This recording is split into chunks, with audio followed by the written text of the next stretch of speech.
Imparfait ou passé composé. La différence essentielle que 90% des apprenants de français ne comprennent pas. Explication claire niveau B2. Description détaillée et engageante. Beaucoup d'apprenants de français connaissent la règle de formation de l'imparfait et du passé composé, mais peu comprennent réellement quand et pourquoi utiliser l'un ou l'autre dans une conversation réelle. Cette vidéo de la chaîne French Avenue a été conçue pour résoudre définitivement cette difficulté. Dans cette leçon complète, Monsieur John Millet et Madame Émilie Davy vous guident pas à pas pour comprendre la différence fondamentale entre ces deux temps du passé. À travers des explications claires, des exemples concrets et des situations réalistes, vous découvrirez comment les locuteurs natifs choisissent naturellement entre l'imparfait et le passé composé lorsqu'ils racontent une histoire, décrivent un souvenir ou expliquent un événement. Au cours de cette vidéo, vous apprendrez notamment la différence essentielle entre action terminée et situation en cours. Comment utiliser l'imparfait pour décrire un contexte, une habitude ou une atmosphère. Pourquoi le passé composé est utilisé pour les événements précis et les actions principales. Comment combiner les deux temps pour raconter des histoires naturelles en français. Comment exprimer des actions interrompues, des descriptions et des souvenirs personnels. Cette leçon s'adresse particulièrement aux étudiants de niveau intermédiaire et avancé, B2, qui souhaitent améliorer leur précision grammaticale et développer une manière plus naturelle de raconter des événements passés en français. Si vous avez déjà hésité entre dire « Je regardais la télévision » ou « J'ai regardé la télévision », alors cette vidéo pourrait transformer votre compréhension du français parlé et écrit. Ne cherchez plus d'explications compliquées ailleurs. Dans cette leçon, tout est expliqué de manière progressive, claire et pratique afin de vous aider à penser et parler en français avec plus de confiance. Appel à l'action. Si cette vidéo vous aide à mieux comprendre la différence entre l'imparfait et le passé composé, prenez un instant pour aimer la vidéo et soutenir la chaîne French Avenue. Écrivez également dans les commentaires. Quelle phrase vous semble la plus naturelle et pourquoi? Quand j'étais enfant, je jouais dans le jardin. Ou quand j'étais enfant, j'ai joué dans le jardin. Votre réponse aidera toute la communauté à réfléchir et à progresser ensemble. N'oubliez pas de vous abonner à la chaîne French Avenue et d'activer les notifications afin de ne manquer aucune nouvelle leçon de français. Chaque semaine, nous publions des vidéos pour vous aider à améliorer votre vocabulaire, votre grammaire et votre compréhension du français authentique. Engagement et interaction avec la communauté. Nous aimerions aussi connaître votre expérience d'apprentissage. Dans les commentaires, dites-nous, quelle est la règle grammaticale française que vous trouvez la plus difficile? Dans quelle situation avez-vous hésité entre l'imparfait et le passé composé? Vos questions pourraient même devenir le sujet d'une prochaine vidéo sur French Avenue. Plus vous participez et interagissez, plus cette vidéo sera visible pour d'autres apprenants qui rencontrent les mêmes difficultés. Ensemble, nous pouvons créer une véritable communauté d'apprentissage du français. Bonjour à toutes et à tous et bienvenue sur la chaîne French Avenue, la chaîne dédiée à celles et ceux qui veulent parler français avec précision, confiance et naturel. Aujourd'hui, nous allons aborder un sujet fondamental pour tous les apprenants de niveau intermédiaire et avancé, la différence entre l'imparfait et le passé composé. Je suis Monsieur John Millet et je suis ravi de vous accompagner dans cette nouvelle leçon. Bonjour chers spectateurs. Je suis Madame Émilie Davy et aujourd'hui nous allons répondre à une question qui préoccupe presque tous les étudiants de français. Pourquoi les francophones utilisent-ils parfois l'imparfait et parfois le passé composé pour parler du passé? Même les étudiants avancés hésitent souvent. En effet, comprendre cette différence peut transformer complètement votre manière de raconter une histoire, de décrire une situation ou de parler d'un souvenir. Et aujourd'hui, nous allons vous expliquer la logique réelle derrière ces deux temps du passé. Mais avant de commencer, nous avons un petit défi pour vous. Nous allons vous poser 3 questions très importantes et nous voulons que vous essayiez d'y répondre dans les commentaires avant de continuer la vidéo. Voici la première question. Pourquoi dit-on « Hier, il pleuvait dans certains contextes, mais hier, il a plu dans d'autres » Deuxième question. Pourquoi dit-on souvent « Quand j'étais enfant, je jouais dans le jardin » et non pas « Quand j'étais enfant, j'ai joué dans le jardin » Et troisième question. Dans une histoire, pourquoi les francophones utilisent-ils souvent l'imparfait pour décrire et le passé composé pour raconter l'action principale? Réfléchissez bien et écrivez vos réponses dans les commentaires. Et surtout, restez avec nous jusqu'à la fin de cette leçon, car vous allez enfin comprendre la différence essentielle entre ces deux temps du passé. Si vous voulez raconter des histoires en français de manière naturelle et élégante, Cette vidéo pourrait bien être l'une des plus importantes que vous regarderez sur French Avenue. Commençons.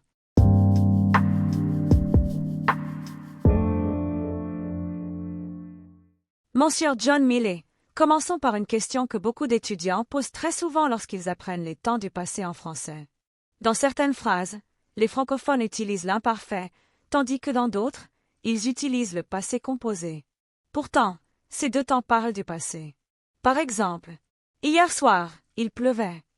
Mais on peut aussi entendre hier soir, il a plu. Pour un étudiant étranger, cette différence peut sembler très subtile. Les deux phrases parlent de la pluie et du passé, mais les francophones ressentent immédiatement une nuance. Certains étudiants pensent que l'imparfait est simplement un temps du passé long, tandis que le passé composé représente une action courte. Cependant, cette explication n'est pas toujours suffisante. En réalité, il semble que ces deux temps ne décrivent pas seulement la durée de l'action, mais aussi la manière dont le locuteur perçoit l'événement. Alors, Monsieur John Millet, pourriez-vous expliquer à nos spectateurs la différence fondamentale entre l'imparfait et le passé composé, et pourquoi les francophones choisissent l'un ou l'autre lorsqu'ils racontent une situation passée? Excellente question, Madame Émilie Davy, car la distinction entre l'imparfait et le passé composé est au cœur du système des temps du passé en français. Pour comprendre cette différence, il faut d'abord comprendre que ces deux temps ne décrivent pas seulement le moment dans le passé, mais surtout la manière de voir l'action. 1. Le passé composé, une action terminée. Le passé composé est utilisé pour décrire une action précise et terminée dans le passé. Cette action est généralement perçue comme un événement complet. Par exemple, hier, j'ai regardé un film. Dans cette phrase, l'action est clairement définie. Le film a commencé et s'est terminé. Autres exemples. Elle a ouvert la porte. Nous avons terminé le projet. Dans tous ces cas, l'action est considérée comme un événement ponctuel. 2. L'imparfait, une situation ou une description. L'imparfait, au contraire, est utilisé pour décrire une situation en cours dans le passé. Il sert souvent à décrire une atmosphère, parler d'une habitude, présenter le contexte d'une histoire. Exemple, il pleuvait et le vent soufflait. Ici, on décrit une situation générale, pas un événement précis. Autre exemple, quand j'étais enfant, je jouais dans le jardin. Cela décrit une habitude répétée. 3. L'imparfait pour le décor, le passé composé pour l'action. Dans une histoire, les francophones utilisent souvent ces deux temps ensemble. L'imparfait sert à poser le décor. Exemple, il faisait nuit et la rue était silencieuse. Puis le passé composé introduit l'événement principal. Soudain, quelqu'un a frappé à la porte. Cette combinaison est extrêmement fréquente dans la narration. 4. Une différence de perspective. En résumé, le passé composé montre ce qui s'est passé. L'imparfait montre ce qui se passait autour. Comprendre cette perspective permet de raconter des histoires de manière beaucoup plus naturelle. Et lorsque les apprenants commencent à maîtriser cette différence, leur français devient immédiatement plus fluide, plus clair et plus authentique. Monsieur John Millet, approfondissons maintenant une autre situation qui pose souvent problème aux apprenants de français, l'utilisation de l'imparfait pour parler des habitudes dans le passé. Beaucoup d'étudiants remarquent que les francophones utilisent souvent l'imparfait lorsqu'ils parlent de leur enfance ou d'une période de leur vie. Par exemple, on entend des phrases comme « Quand j'étais petit, je jouais dans la rue avec mes amis. Tous les étés, nous allions chez mes grands-parents. À cette époque, je lisais beaucoup de livres. » Pour un apprenant, il peut être tentant d'utiliser le passé composé dans ces phrases, parce que ces actions ont réellement eu lieu dans le passé. Pourtant, les francophones préfèrent l'imparfait dans ce type de contexte. Cela semble indiquer que ce temps ne sert pas seulement à décrire une action, mais aussi à exprimer la répétition ou l'habitude. Certains étudiants se demandent alors quelle est la différence entre dire « Je jouais au football » et « J'ai joué au football ». Alors, Monsieur John Millet, pourriez-vous expliquer à nos spectateurs pourquoi l'imparfait est souvent utilisé pour parler des habitudes dans le passé et dans quelle situation le passé composé peut néanmoins être utilisé? Merci pour cette question très importante, Madame Émilie Davy, car la notion d'habitude dans le passé est l'un des usages les plus caractéristiques de l'imparfait. 1. L'imparfait pour les actions répétées. L'imparfait est souvent utilisé pour décrire des actions qui se répétaient régulièrement dans le passé. Ces actions ne sont pas considérées comme un événement unique, mais comme une série d'actions similaires. Par exemple, quand j'étais enfant, je jouais dans le jardin. Cette phrase ne décrit pas un moment précis. Elle évoque une habitude générale pendant une période de la vie. Autres exemples. Chaque dimanche, nous visitions nos grands-parents. À l'université, je lisais beaucoup de romans. Dans ces phrases, l'imparfait indique une routine ou un comportement régulier. 2. Le passé composé pour une action spécifique. Le passé composé est utilisé lorsque l'on parle d'un événement particulier, même s'il appartient à une période d'habitude. Par exemple, hier, j'ai joué au football. Ici, il s'agit d'un match précis qui s'est déroulé à un moment identifiable. Autre exemple, dimanche dernier, nous avons visité nos grands-parents. Dans ce cas, la visite est considérée comme un événement unique. 3. Comparaison entre les deux temps. Regardons ces deux phrases. Quand j'étais étudiant, je travaillais dans un café. Un jour, j'ai travaillé dans un café. Dans la première phrase, le travail est une activité régulière pendant une période.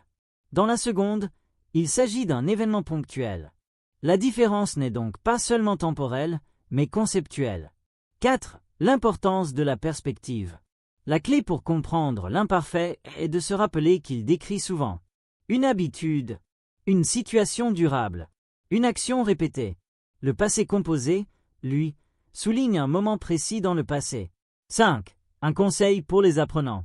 Lorsque vous racontez votre enfance, vos études ou votre vie dans le passé, pensez souvent à utiliser l'imparfait. C'est le temps naturel pour parler des routines, des souvenirs, des habitudes, et cela donnera immédiatement à votre français une dimension plus naturelle et narrative. Monsieur John Millet, abordons maintenant une situation particulièrement intéressante, la combinaison de l'imparfait et du passé composé dans une même histoire. Les apprenants remarquent souvent que les francophones utilisent ces deux temps ensemble lorsqu'ils racontent un événement passé. Par exemple, il faisait nuit. La rue était calme. Tout à coup, quelqu'un a frappé à la porte. Dans cette courte histoire, les deux premiers verbes sont à l'imparfait, tandis que le dernier est au passé composé. Pour un étudiant, cela peut sembler étrange. Pourquoi ne pas utiliser le même temps pour toute la phrase? En réalité, cette alternance semble jouer un rôle narratif très important. L'imparfait semble créer une atmosphère ou un décor, tandis que le passé composé introduit une action soudaine ou un événement. Mais comment savoir exactement quand changer de temps? Alors, Monsieur John Millet, pourriez-vous expliquer à nos spectateurs comment l'imparfait et le passé composé travaillent ensemble dans une narration, et comment les apprenants peuvent utiliser cette combinaison pour raconter des histoires plus naturelles? Merci, Madame Émilie Davy. Cette question touche à un aspect essentiel de la narration en français. En réalité, l'imparfait et le passé composé fonctionnent souvent comme deux outils complémentaires dans une histoire. 1. L'imparfait pour le décor. L'imparfait est utilisé pour décrire le contexte ou l'arrière-plan. Il permet de présenter le lieu, l'atmosphère, les conditions générales. Par exemple, il faisait froid. La rue était silencieuse. Les gens marchaient lentement. Ces phrases ne racontent pas encore une action principale.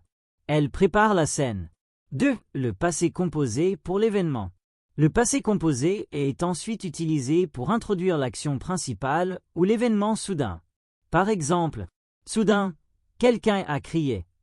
Dans cette phrase, l'événement est clair, ponctuel et important. 3. Une structure très fréquente. Voici un exemple complet. Il faisait nuit et la ville était presque déserte. Les lumières des magasins brillaient encore. Tout à coup, une voiture est arrivée très vite.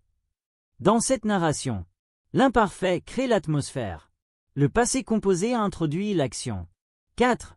Pourquoi cette structure est efficace? Cette combinaison permet de créer une dynamique dans le récit. L'imparfait ralentit le rythme et installe le décor. Le passé composé accélère le récit et marque les événements importants. C'est exactement ce que l'on retrouve dans les romans, les films et les récits oraux. 5. Un exercice utile. Pour maîtriser cette structure, essayez de raconter un souvenir. Commencez par décrire la situation. Il faisait chaud et nous étions à la plage. Puis ajoutez un événement. Soudain, une énorme vague est arrivée. Cette technique rendra votre narration beaucoup plus vivante et naturelle. Et lorsque vous commencerez à utiliser ces deux temps de manière instinctive, votre français deviendra non seulement correct, mais aussi expressif et élégant, comme celui d'un véritable locuteur natif. Monsieur John Millet, poursuivons notre discussion avec une situation qui trouble souvent les apprenants de français, l'utilisation de l'imparfait pour décrire des émotions, des pensées ou des états dans le passé. Lorsque les francophones racontent une expérience passée, ils utilisent très souvent l'imparfait pour parler de ce qu'ils ressentaient ou pensaient à ce moment-là. Par exemple, « Je pensais que la réunion serait courte. Elle avait peur de parler devant tout le monde. Nous étions très fatigués après le voyage. » Pour les étudiants, ces phrases peuvent être déroutantes, car il serait également possible d'imaginer l'utilisation du passé composé. Pourquoi ne pas dire « J'ai pensé que la réunion serait courte » ou « Elle a eu peur de parler devant tout le monde ».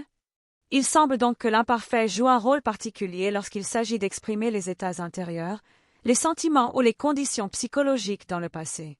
Alors, Monsieur John Millet, pourriez-vous expliquer à nos spectateurs pourquoi l'imparfait est souvent utilisé pour décrire les émotions et les états dans le passé, et dans quelle situation le passé composé peut être utilisé à la place?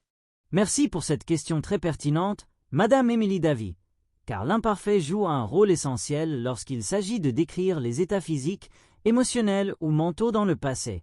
1. L'imparfait pour les états durables. En français, l'imparfait est souvent utilisé pour parler d'un état qui dure dans le temps.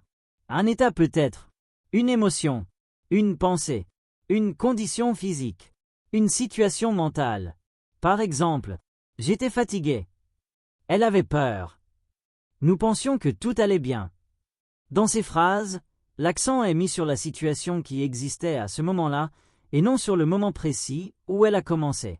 2. L'imparfait pour décrire l'arrière-plan psychologique.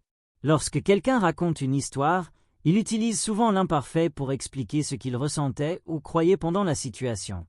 Par exemple, je marchais dans la rue et je pensais à mon travail. Ici, l'imparfait montre que la pensée accompagnait l'action. 3. Quand utilise-t-on le passé composé?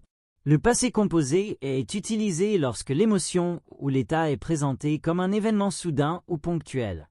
Par exemple, j'ai eu peur quand j'ai entendu le bruit.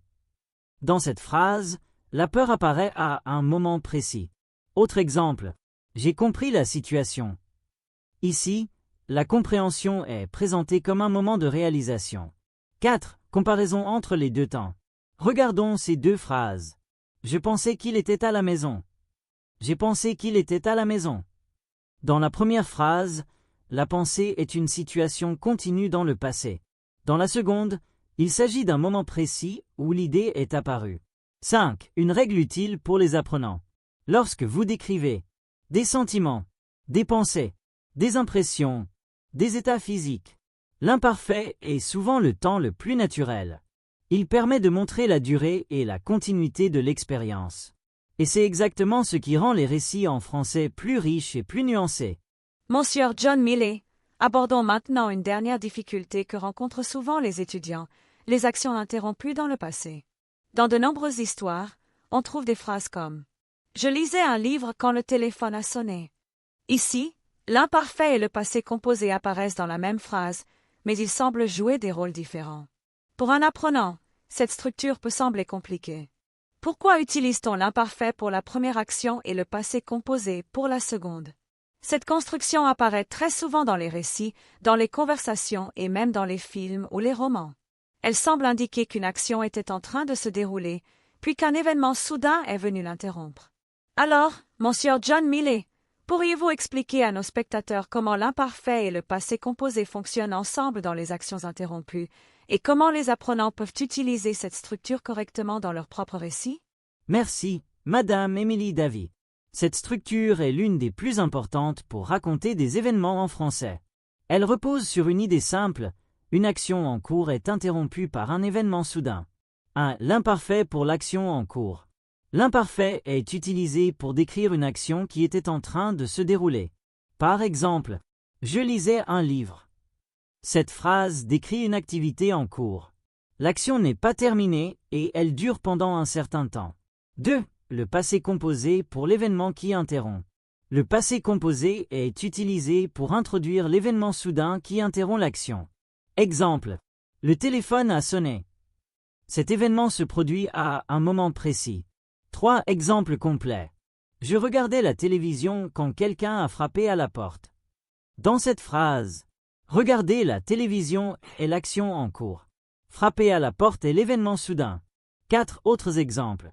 Nous marchions dans le parc quand la pluie a commencé. Elle dormait quand son ami a appelé. Dans chaque cas, l'imparfait décrit la situation en cours. Le passé composé marque l'événement nouveau. 5. Une structure très fréquente en français. Cette combinaison est utilisée dans les conversations, les récits personnels, les romans, les films. Elle permet de créer un effet narratif très dynamique. 6. Conseils pratiques pour les apprenants. Lorsque vous racontez une histoire, essayez d'identifier ce qui était en train de se passer, ce qui est arrivé soudainement. Utilisez l'imparfait pour la première situation et le passé composé pour l'événement.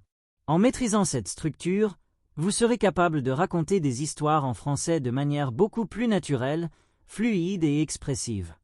Monsieur John Millet, continuons avec une autre difficulté que rencontrent souvent les étudiants de niveau intermédiaire et avancé, la différence entre une description générale et un événement précis dans le passé.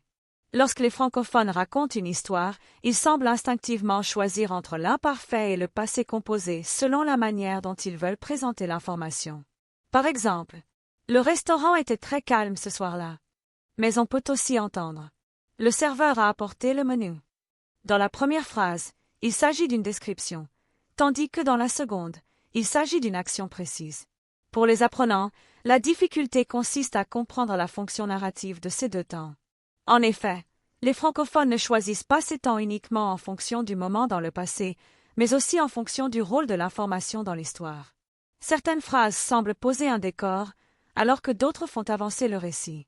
Alors, Monsieur John Millet, pourriez-vous expliquer à nos spectateurs comment reconnaître la différence entre une description générale et un événement précis, et comment cette distinction influence l'utilisation de l'imparfait et du passé composé? Merci, Madame Émilie Davy. Cette distinction entre description et action est l'une des clés pour comprendre l'utilisation des temps du passé en français. 1. L'imparfait pour décrire une situation. L'imparfait est très souvent utilisé pour décrire une scène ou une situation dans le passé. Lorsque les francophones racontent une histoire, ils commencent souvent par présenter le contexte. Par exemple, le restaurant était calme. La musique jouait doucement. Les clients parlaient tranquillement. Ces phrases ne racontent pas encore un événement important. Elles permettent simplement de créer une atmosphère. 2. Le passé composé pour l'événement principal. Le passé composé, en revanche, sert à raconter les actions principales qui font avancer l'histoire. Par exemple, le serveur a apporté le menu. Un client est entré dans le restaurant. Le téléphone a sonné. Ces actions se produisent à un moment précis et représentent des étapes importantes dans le récit. 3. Une comparaison simple. Imaginons une courte histoire. La salle était pleine et les gens parlaient. Soudain, la musique s'est arrêtée. Dans cette phrase, l'imparfait décrit l'ambiance. Le passé composé introduit un événement inattendu. 4. Pourquoi cette distinction est importante? Cette alternance permet de structurer une histoire. L'imparfait crée un rythme lent et descriptif. Le passé composé introduit des moments clés. C'est exactement le même principe que dans le cinéma. D'abord on montre le décor, puis l'action commence. 5. Conseils pour les apprenants. Lorsque vous racontez une histoire, posez-vous 2 questions. Est-ce que je décris la situation? Ou est-ce que je raconte un événement précis? Si vous décrivez la situation, utilisez l'imparfait. Si vous racontez l'événement, utilisez le passé composé. Avec cette méthode simple, il devient beaucoup plus facile de choisir le bon temps. Monsieur John Millet, terminons cette série de questions avec une situation particulièrement intéressante, la différence entre un récit objectif et un souvenir personnel dans le passé. Lorsque les francophones racontent une histoire personnelle, ils utilisent souvent l'imparfait pour évoquer leurs souvenirs, leurs impressions et leurs sensations. Par exemple, je me souviens que la mer était magnifique et que le soleil brillait. Mais dans la même histoire, ils peuvent utiliser le passé composé pour parler des événements qui se sont réellement produits. Par exemple, nous avons décidé de faire une promenade. Cela semble indiquer que l'imparfait est lié à la perception personnelle du passé, tandis que le passé composé se concentre davantage sur les faits. Beaucoup d'étudiants se demandent alors comment combiner ces deux perspectives pour raconter un souvenir de manière naturelle. Alors, Monsieur John Millet, pourriez-vous expliquer à nos spectateurs comment les francophones utilisent l'imparfait et le passé composé pour raconter un souvenir ou une expérience personnelle, et comment les apprenants peuvent appliquer cette technique dans leur récit? Merci, Madame Émilie Davy. Cette question est très intéressante, car elle touche à la manière dont les francophones organisent leurs souvenirs lorsqu'ils racontent une expérience passée. 1. L'imparfait pour les impressions et les souvenirs. Lorsque quelqu'un raconte un souvenir, il utilise souvent l'imparfait pour décrire ses impressions et ses sensations. Par exemple, la mer était calme. Le soleil brillait. L'air était très doux. Ces phrases expriment l'atmosphère du souvenir. 2. Le passé composé pour les actions vécues. Ensuite, le passé composé est utilisé pour raconter les actions qui ont réellement eu lieu. Par exemple, nous avons décidé de nous promener. Nous avons marché le long de la plage. Nous avons rencontré des amis. Ces actions représentent les événements concrets de l'expérience. 3. Une combinaison naturelle. Voyons un exemple complet. Il faisait très beau et la mer était calme. Nous avons décidé d'aller nous promener sur la plage. Dans ce récit, l'imparfait décrit le souvenir. Le passé composé raconte l'action. 4. Pourquoi cette combinaison est efficace? Cette structure permet de créer une narration vivante et équilibrée. L'imparfait donne de la profondeur au récit. Le passé composé crée le mouvement de l'histoire. 5. Un exercice utile. Essayez de raconter un souvenir personnel. Commencez par décrire la situation. Il faisait chaud et le jardin était plein de fleurs. Puis racontez l'événement. Nous avons organisé un dîner avec nos amis. En utilisant cette technique, vos récits deviendront plus riches, plus naturels et plus expressifs. Monsieur John Millet, poursuivons notre exploration avec une question qui concerne la chronologie des événements dans le passé. Lorsque les francophones racontent plusieurs actions qui se produisent dans une histoire, ils semblent utiliser le passé composé pour organiser les événements dans un ordre précis. Par exemple, il a ouvert la porte, il a regardé autour de lui, puis il a quitté la maison. Dans cette phrase, chaque action est présentée comme un moment distinct dans la narration. Cependant, dans d'autres situations, les francophones utilisent l'imparfait pour décrire certaines actions qui se déroulent en parallèle. Par exemple, il marchait dans la rue et il pensait à son travail. Pour les apprenants, il peut être difficile de comprendre pourquoi certaines actions sont racontées au passé composé, tandis que d'autres sont décrites à l'imparfait. Il semble que ces deux temps jouent un rôle important dans l'organisation temporelle du récit. Alors, Monsieur John Millet, pourriez-vous expliquer à nos spectateurs comment l'imparfait et le passé composé permettent d'organiser les actions dans une chronologie claire, et comment les apprenants peuvent utiliser ces deux temps pour structurer leur récit? Merci pour cette question très intéressante, Madame Émilie Davy. En effet, l'imparfait et le passé composé jouent un rôle essentiel dans la structure temporelle d'un récit en français. 1. Le passé composé pour les actions successives. Lorsque plusieurs actions se produisent les unes après les autres, les francophones utilisent généralement le passé composé. Chaque action est présentée comme un événement distinct. Par exemple, il a ouvert la porte. Il est entré dans la pièce. Il a allumé la lumière. Dans cette narration, chaque événement est clairement séparé et suit un ordre logique. Le passé composé est donc idéal pour raconter une série d'actions successives. 2. L'imparfait pour les actions simultanées. L'imparfait, au contraire, est utilisé lorsque plusieurs actions se déroulent en même temps. Par exemple, il marchait dans la rue et il pensait à son travail. Ici, les deux actions se produisent simultanément. L'imparfait montre que ces activités font partie d'un même moment dans le passé. 3. Combiner les deux temps. Dans un récit plus complexe, on peut utiliser les deux temps pour créer une narration dynamique. Par exemple, il marchait tranquillement dans la rue quand il a vu un vieil ami. Dans cette phrase, marcher représente une action en cours. Voir représente l'événement qui se produit soudainement. 4. Une organisation logique du récit. Les francophones utilisent ces deux temps pour organiser leurs histoires de manière claire. L'imparfait décrit les actions continues ou simultanées. Le passé composé raconte les événements successifs. Cette distinction rend le récit plus structuré et plus compréhensible. 5. Conseil pratique pour les apprenants. Lorsque vous racontez une histoire, posez-vous la question suivante. Les actions se produisent-elles l'une après l'autre ou en même temps? Si les actions sont successives, utilisez le passé composé. Si elles se déroulent simultanément, utilisez l'imparfait. Avec cette approche, vous pourrez raconter des événements passés avec plus de précision et de fluidité. Monsieur John Millet, pour conclure cette série de questions, j'aimerais aborder un point qui concerne la perception du temps dans la langue française. Les apprenants remarquent souvent que le choix entre l'imparfait et le passé composé dépend parfois de la manière dont le locuteur interprète l'action, et non seulement de la réalité objective. Par exemple, on peut entendre « Pendant le voyage, je regardais le paysage ». Mais dans une autre situation, quelqu'un pourrait dire « Pendant le voyage, j'ai regardé le paysage ». Les deux phrases semblent correctes, mais elles donnent une impression légèrement différente. Cela montre que la langue française permet une certaine flexibilité dans la manière de raconter le passé.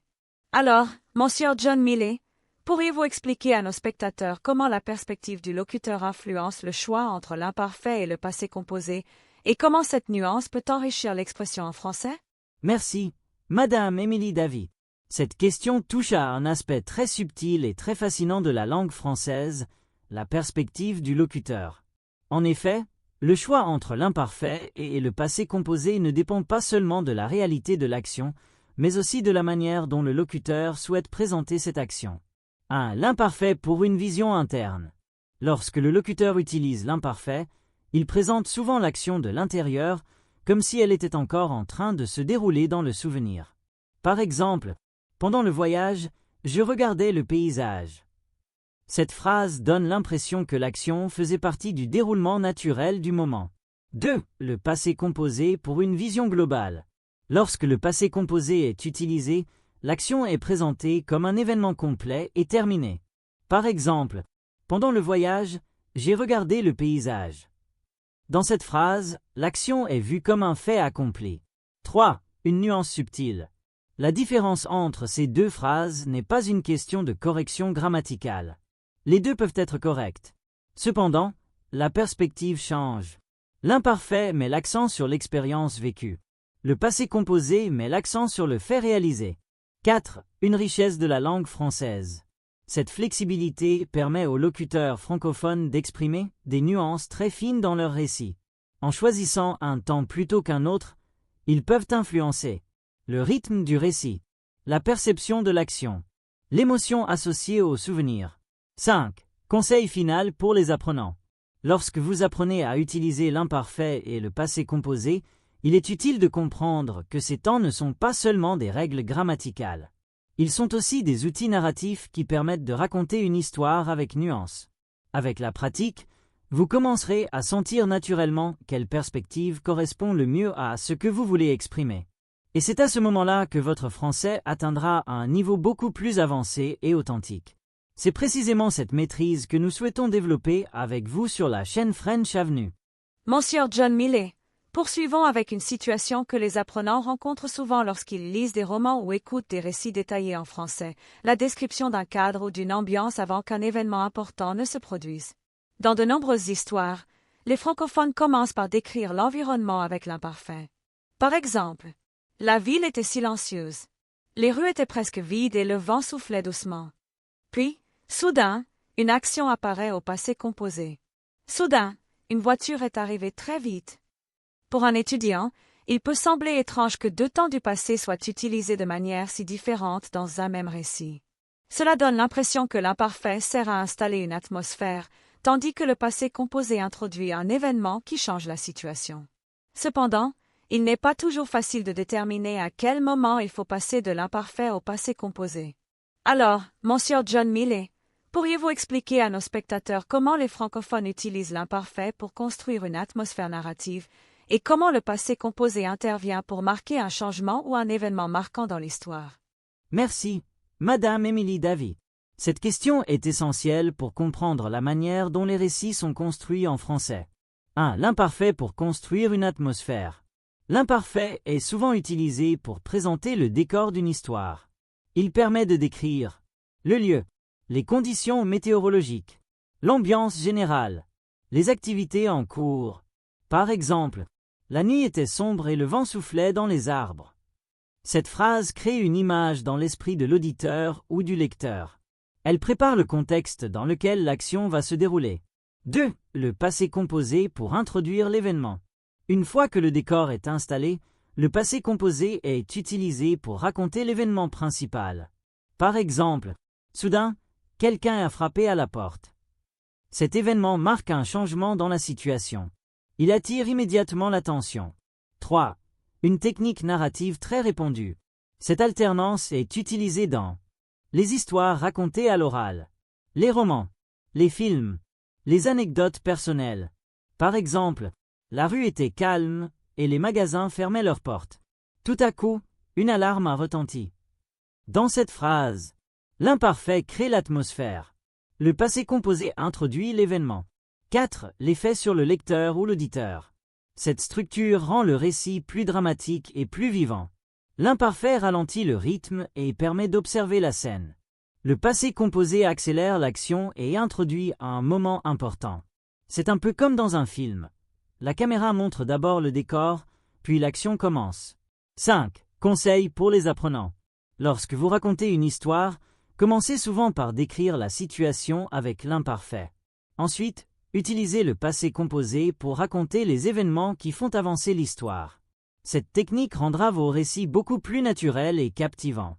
Monsieur John Millet, pour terminer cette série de questions, j'aimerais aborder une situation très intéressante, l'utilisation de l'imparfait pour exprimer la politesse ou l'atténuation dans certaines situations passées. Dans la langue française, certains verbes comme vouloir, pouvoir ou devoir peuvent apparaître à l'imparfait dans des contextes particuliers. Par exemple, je voulais vous poser une question. Je venais vous demander un renseignement. Pour un apprenant, ces phrases peuvent sembler curieuses, car elles parlent d'une action qui se produit au moment de la conversation et non d'un événement réellement passé. Il semble donc que l'imparfait puisse parfois être utilisé pour adoucir une demande ou rendre une phrase plus polie. Cette utilisation est assez subtile et souvent difficile à comprendre pour les étudiants. Alors, Monsieur John Millet, pourriez-vous expliquer à nos spectateurs pourquoi l'imparfait est parfois utilisé pour exprimer la politesse ou l'atténuation, et comment les apprenants peuvent utiliser cette forme correctement dans leurs interactions en français? Merci, Madame Émilie Davy. Cette utilisation de l'imparfait est effectivement très intéressante, car elle montre que ce temps n'est pas seulement un outil grammatical, mais aussi un outil de communication sociale. 1. L'imparfait pour adoucir une demande. Dans certaines situations, l'imparfait est utilisé pour rendre une demande plus polie ou moins directe. Par exemple, je voulais vous demander un conseil. Cette phrase peut être prononcée au moment présent, mais l'imparfait donne l'impression que la demande est plus délicate et respectueuse. 2. Une stratégie de politesse. En français, la communication indirecte est parfois utilisée pour éviter de paraître trop brusque. L'imparfait permet de créer une certaine distance. Par exemple, je venais vous demander si vous aviez un moment. Cette formulation est plus douce que « je viens vous demander un moment ». 3. Les verbes les plus fréquents. Cette utilisation apparaît souvent avec certains verbes comme vouloir, venir, penser, espérer. Par exemple, je pensais vous écrire. J'espérais vous rencontrer. 4. Un effet psychologique. L'imparfait donne l'impression que l'idée existait déjà auparavant. Cela rend la demande moins soudaine et plus naturelle. C'est une stratégie de communication très utilisée dans les situations formelles ou professionnelles. 5. Conseil pour les apprenants. Si vous souhaitez parler français avec plus de finesse et de politesse, vous pouvez utiliser l'imparfait dans certaines demandes. Par exemple, je voulais savoir si vous pouviez m'aider.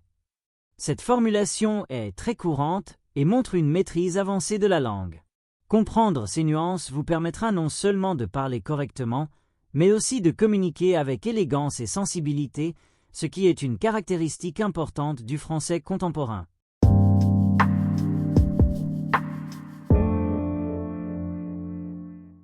Partie 3. Vocabulaire important. Dans cette section, nous allons examiner 10 mots essentiels qui apparaissent souvent lorsque l'on parle des temps du passé en français, notamment l'imparfait et le passé composé. Comprendre ces mots vous aidera non seulement à mieux saisir les explications grammaticales, mais aussi à améliorer votre capacité à raconter des événements passés avec précision et clarté. Pour chaque mot, Vous trouverez une explication claire suivie de 3 exemples concrets, chacun contenant environ 150 caractères afin de montrer comment ces mots sont utilisés dans des phrases naturelles. 1. Contexte. Explication. Le mot contexte désigne l'ensemble des circonstances ou des conditions qui entourent une situation ou un événement. Dans une narration au passé, le contexte est souvent décrit à l'imparfait. Exemple 1. Dans son récit, l'auteur commence par expliquer le contexte. La ville était calme, les rues étaient désertes et la nuit avançait lentement. Exemple 2. Pour comprendre l'histoire, il faut connaître le contexte historique dans lequel les événements se sont produits. Exemple 3. Lorsque nous racontons un souvenir, nous décrivons d'abord le contexte avant de parler des actions importantes. 2. Événement. Explication. Un événement est quelque chose qui se produit à un moment précis. Dans une narration, les événements sont souvent exprimés au passé composé. Exemple 1. L'événement principal de l'histoire s'est produit tard dans la nuit lorsque quelqu'un a frappé à la porte. Exemple 2. Dans un récit, chaque événement fait avancer l'histoire et permet au lecteur de comprendre ce qui s'est réellement passé. Exemple 3. Lorsque plusieurs événements se succèdent dans une narration, ils sont généralement exprimés au passé composé. 3. Habitude. Explication. Une habitude est une action répétée régulièrement pendant une période donnée. Dans le passé, les habitudes sont généralement exprimées à l'imparfait. Exemple 1. Quand j'étais enfant, j'avais l'habitude de lire chaque soir avant de dormir. Exemple 2. Dans cette famille, il existait une habitude très simple. Tout le monde se retrouvait à table le dimanche. Exemple 3. L'imparfait est souvent utilisé pour décrire les habitudes qui faisaient partie de la vie quotidienne. 4. Description. Explication. La description consiste à présenter les caractéristiques d'un lieu, d'une personne ou d'une situation. Dans les récits, la description est généralement faite à l'imparfait. Exemple 1. La description de la maison était très précise, les murs étaient anciens et les fenêtres donnaient sur un jardin. Exemple 2. Avant de raconter l'événement principal, l'auteur prend le temps de faire une description détaillée du paysage. Exemple 3. Dans les récits du passé, la description permet de créer une atmosphère et de préparer l'action. 5. Action. Explication. Une action est quelque chose qu'une personne fait. Dans un récit au passé, les actions principales sont souvent exprimées au passé composé. Exemple 1. L'action principale de l'histoire commence lorsque le personnage ouvre la porte et découvre une lettre. Exemple 2. Chaque action racontée au passé composé marque une étape importante dans la narration. Exemple 3. Dans un récit dynamique, plusieurs actions se succèdent pour faire progresser l'histoire. 6. Soudain. Explication. Le mot soudain signifie qu'un événement se produit de manière rapide et inattendue. Il apparaît souvent dans les récits pour introduire un changement. Exemple 1. La rue était calme et silencieuse. Soudain, une voiture est arrivée à grande vitesse. Exemple 2. Tout semblait normal, puis soudain quelqu'un a appelé son nom dans la foule. Exemple 3. Dans de nombreuses histoires, le mot soudain annonce un événement qui modifie complètement la situation. 7. Durée. Explication. La durée correspond au temps pendant lequel une action ou une situation se déroule. L'imparfait est souvent utilisé pour exprimer une durée dans le passé. Exemple 1. Pendant toute la durée du voyage, il regardait le paysage avec beaucoup d'attention. Exemple 2. La durée de la réunion était plus longue que prévu, et les participants devenaient fatigués. Exemple 3. L'imparfait est particulièrement utile pour exprimer une durée ou une action qui se prolonge dans le temps.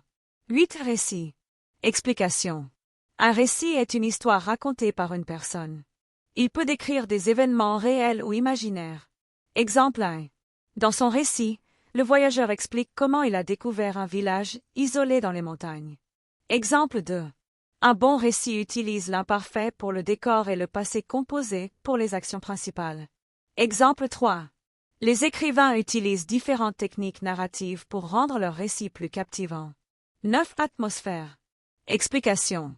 L'atmosphère désigne l'ambiance générale d'un lieu ou d'une situation. Dans les histoires, elle est souvent décrite à l'imparfait. Exemple 1. L'atmosphère du café était calme et chaleureuse, et les clients parlaient doucement. Exemple 2. Dans les romans, l'auteur crée une atmosphère particulière pour préparer le lecteur à l'événement. Exemple 3. La description de l'atmosphère permet au lecteur d'imaginer la scène avec plus de précision. 10. Narration. Explication. La narration est l'acte de raconter une histoire ou une série d'événements. Elle combine souvent l'imparfait et le passé composé. Exemple 1. Dans la narration d'une expérience personnelle, l'imparfait décrit le contexte et le passé composé raconte les actions. Exemple 2. Une bonne narration organise les événements de manière claire pour aider le lecteur à suivre l'histoire. Exemple 3. Les étudiants de niveau avancé apprennent à améliorer leur narration en utilisant correctement les temps du passé.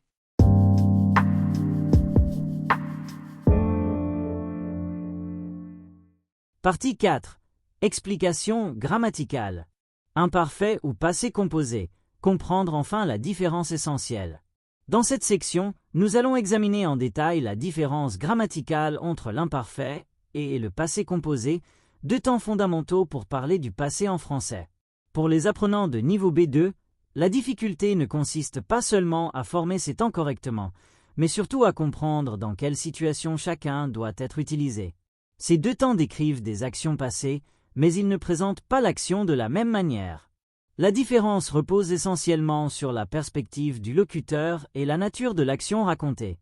1. Formation du passé composé. Le passé composé est un temps composé formé avec un auxiliaire au présent, avoir ou être, et le participe passé du verbe. Structure. Sujet plus auxiliaire au présent plus participe passé. Exemple. J'ai terminé mon travail. Elle a regardé un film. Nous avons visité un musée. Certains verbes utilisent l'auxiliaire être, notamment les verbes de mouvement et les verbes pronominaux. Exemple. Je suis arrivé à 8 heures. Elle est partie tôt ce matin. Nous nous sommes rencontrés hier. Dans ces cas, le participe passé s'accorde avec le sujet. Exemple. Elle est arrivée à l'heure. Ils sont partis ensemble. Le passé composé sert principalement à exprimer une action terminée et clairement délimitée dans le passé. 2. Utilisation du passé composé. Le passé composé est utilisé lorsque l'on parle d'un événement ponctuel, précis et terminé. Par exemple, hier, j'ai rencontré un ancien ami. Nous avons terminé le projet la semaine dernière. Elle a acheté une nouvelle voiture. Dans ces phrases, l'action est considérée comme complète. Le locuteur observe l'événement comme un fait accompli. Le passé composé est également utilisé pour décrire une succession d'actions. Exemple. Il est entré dans la pièce, il a allumé la lumière et il a ouvert la fenêtre. Chaque action se produit dans un ordre précis et fait avancer l'histoire. 3. Formation de l'imparfait. L'imparfait est un temps simple. Il se forme à partir du radical de la première personne du pluriel au présent, nous, auquel on ajoute les terminaisons suivantes. Est, yon, yé, est. Prenons le verbe parler. Je parlais. Tu parlais. Il parlait. Nous parlions. Vous parliez. Il parlait. Prenons un autre exemple avec le verbe finir. Je finissais. Tu finissais. Il finissait. Nous finissions. Vous finissiez. Il finissait. Ces formes permettent de décrire des situations ou des actions dans le passé. 4. Utilisation de l'imparfait.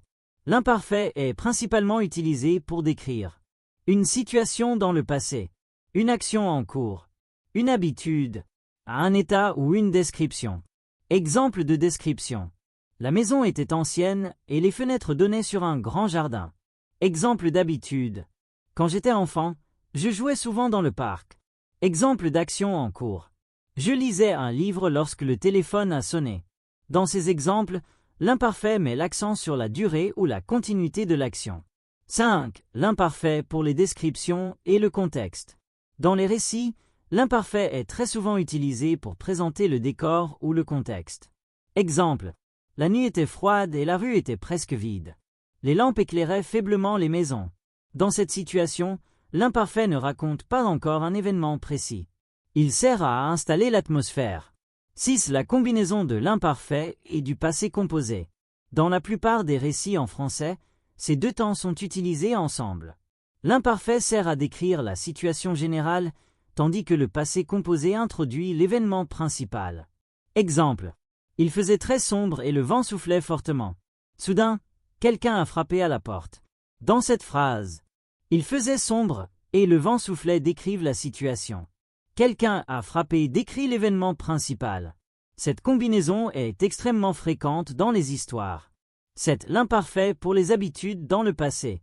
L'imparfait est également utilisé pour parler d'habitudes ou d'actions répétées dans le passé. Exemple. Quand j'étais étudiant, je travaillais dans une bibliothèque. Cette phrase signifie que l'action se répétait régulièrement pendant une période.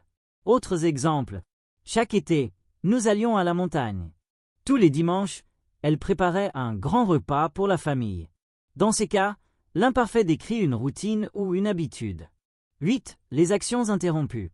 Une autre utilisation importante apparaît lorsqu'une action en cours est interrompue par un événement. Dans cette structure, l'action en cours est à l'imparfait. L'événement soudain est au passé composé. Exemple. Je regardais la télévision quand le téléphone a sonné. Dans cette phrase, regarder la télévision était une action en cours. Le téléphone a sonné est l'événement qui interrompt l'action. 9. Résumé de la différence essentielle. Pour simplifier, on peut retenir la distinction suivante. Le passé composé exprime une action terminée, un événement précis, une action qui fait avancer l'histoire. L'imparfait exprime une description, une habitude, une situation ou une action en cours. Exemple comparatif. Je lisais un livre quand mon ami est arrivé. Lire est l'action en cours. Arriver est l'événement. Conclusion. La différence entre l'imparfait et le passé composé ne dépend pas seulement du moment dans le passé. Elle dépend surtout de la manière dont le locuteur choisit de présenter l'action. L'imparfait permet de décrire une situation ou une habitude, tandis que le passé composé met l'accent sur un événement précis et terminé. En comprenant cette logique et en observant les exemples dans les conversations, les livres et les films, les apprenants peuvent progressivement développer une utilisation plus naturelle de ces deux temps essentiels du français.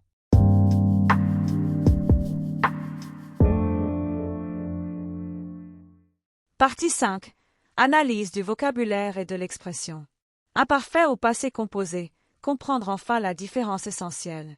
Dans cette section, nous allons analyser plus en profondeur certains mots et expressions importants qui apparaissent fréquemment lorsqu'on parle de narration, de temps du passé et de description d'événements en français. Comprendre ces mots permet non seulement d'améliorer votre vocabulaire, mais aussi de mieux structurer vos récits et vos explications en français. Chaque mot possède une nuance particulière et un rôle précis dans la construction d'un discours clair et naturel. Un contexte. Le mot contexte désigne l'ensemble des circonstances ou des éléments qui entourent une situation. Dans une narration, le contexte aide l'auditeur ou le lecteur à comprendre où et dans quelles conditions les événements se produisent. Dans les récits au passé, le contexte est souvent présenté à l'imparfait, car il décrit une situation générale. Exemple. Avant de raconter l'événement principal, le narrateur explique le contexte. La ville était calme et les rues étaient presque désertes. Autre exemple. Pour comprendre la décision du personnage, il est nécessaire d'observer le contexte social dans lequel il vivait. Dernier exemple.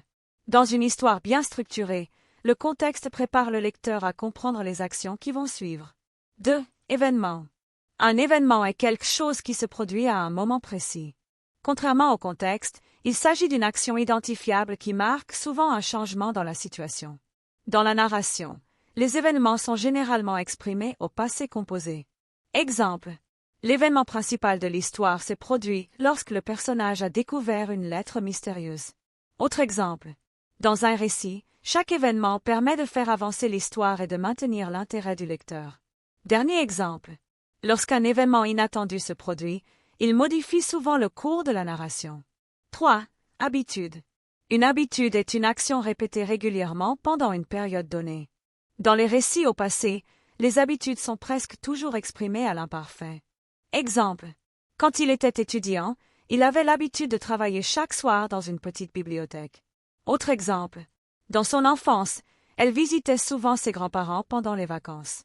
Dernier exemple. Les habitudes décrivent une routine et permettent de mieux comprendre la vie quotidienne des personnages. 4. Description. La description consiste à présenter les caractéristiques d'un lieu, d'une personne ou d'une situation. Elle permet de créer une image mentale dans l'esprit du lecteur ou de l'auditeur. La description est souvent faite à l'imparfait, car elle exprime une situation continue dans le passé. Exemple. La description de la ville était très détaillée, les maisons étaient anciennes et les rues étaient étroites. Autre exemple. Avant de raconter l'action principale, l'auteur propose une longue description du paysage. Dernier exemple. Une bonne description aide le lecteur à imaginer l'environnement dans lequel l'histoire se déroule. 5 actions. Le mot action désigne ce que fait un personnage ou ce qui se produit dans une histoire. Les actions principales sont souvent exprimées au passé composé.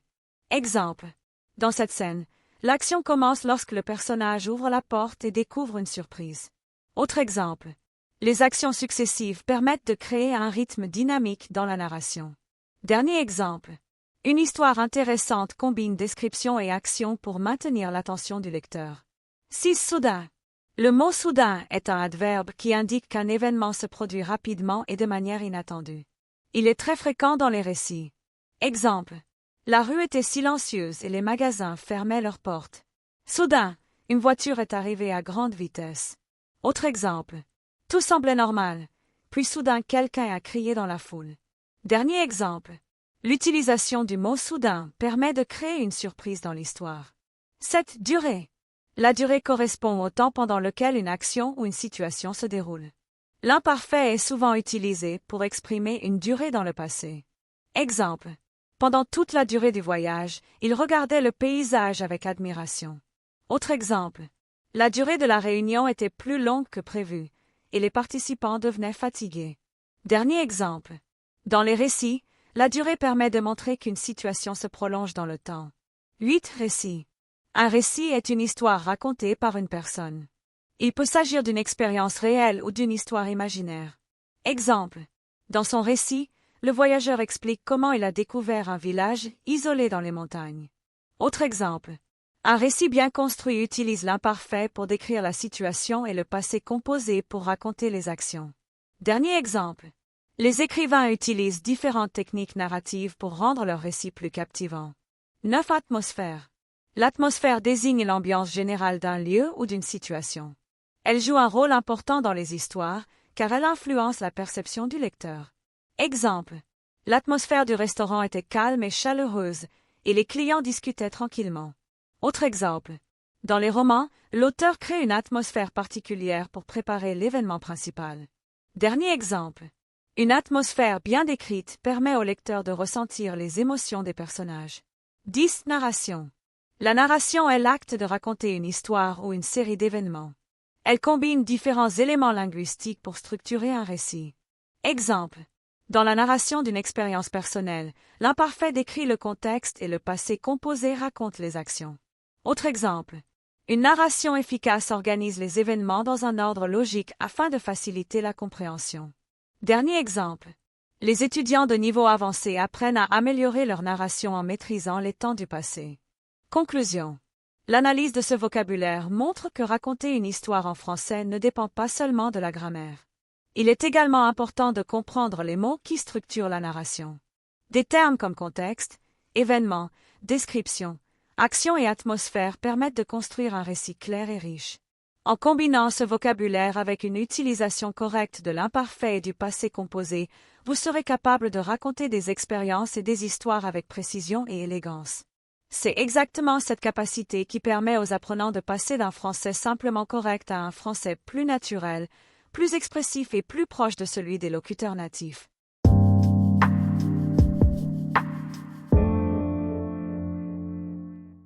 Si cette vidéo vous aide à mieux comprendre la différence entre l'imparfait et le passé composé, prenez un instant pour aimer la vidéo et soutenir la chaîne French Avenue. Écrivez également dans les commentaires. Quelle phrase vous semble la plus naturelle et pourquoi? Quand j'étais enfant, je jouais dans le jardin. Oh, quand j'étais enfant, j'ai joué dans le jardin. Votre réponse aidera toute la communauté à réfléchir et à progresser ensemble. N'oubliez pas de vous abonner à la chaîne French Avenue et d'activer les notifications afin de ne manquer aucune nouvelle leçon de français. Chaque semaine, nous publions des vidéos pour vous aider à améliorer votre vocabulaire, votre grammaire et votre compréhension du français authentique. Engagement et interaction avec la communauté. Nous aimerions aussi connaître votre expérience d'apprentissage. Dans les commentaires, dites-nous, quelle est la règle grammaticale française que vous trouvez la plus difficile? Dans quelle situation avez-vous hésité entre l'imparfait et le passé composé? Vos questions pourraient même devenir le sujet d'une prochaine vidéo sur French Avenue. Plus vous participez et interagissez, plus cette vidéo sera visible pour d'autres apprenants qui rencontrent les mêmes difficultés. Ensemble, nous pouvons créer une véritable communauté d'apprentissage du français.